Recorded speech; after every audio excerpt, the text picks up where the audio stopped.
true but useless. Betul tapi nggak guna. Kenapa? Karena jika solusi untuk mengatasi kekurangan gizi adalah dengan menghapus kemiskinan atau membenahi seluruh sistem sanitasi, maka jelas itu tidak akan selesai dalam waktu 6 bulan. Bahkan 6 tahun pun belum tentu cukup. Anak-anak di desa itu tidak punya waktu sebanyak itu. Mereka butuh solusi praktis, bukan omong-omong doang. Disinilah inti ceritanya.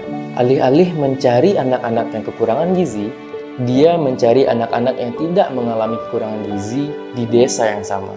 Pertanyaannya mungkin terdengar seperti, kira-kira ada nggak sih anak-anak di desa ini yang dari keluarga miskin, tapi nggak terdampak kekurangan gizi? Terdengar bodoh, tapi jawabannya ada. Ada sekitar beberapa anak yang tidak terkena kekurangan gizi. Dan metode ini diterapkan oleh Google hingga saat ini. Metode ini disebut dengan bright spot. Teman-teman bisa baca nantinya. Sederhananya, metode ini melihat sesuatu yang berhasil, bukan yang gagalnya. Walhasil ada beberapa anak yang dikumpulkan. Dan jawabannya sederhana.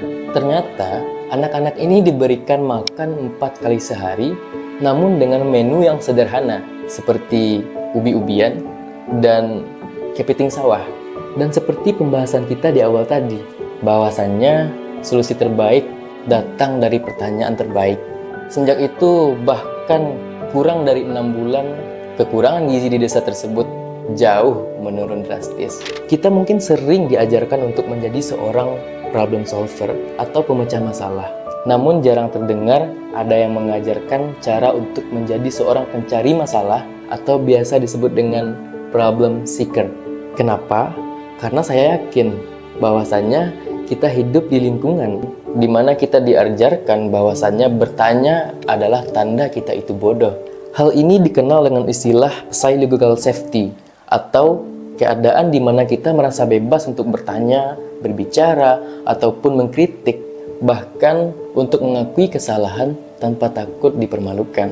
Dan faktanya, lingkungan dengan psychological safety yang baik jauh lebih cepat berkembang ketimbang lingkungan Anda yang toksik dan saling menyalahkan itu. Logikanya gini deh, ketika kita berada di sebuah lingkungan di mana kita merasa bebas untuk salah tanpa takut dihina atau ditertawakan, maka kesalahan kita akan cepat terlihat, cepat terdetek, sehingga kita tidak takut untuk salah, dan walhasil kita tidak akan malu untuk memperbaiki kesalahan kita tersebut, dan kita akan lebih mudah untuk memperbaikinya.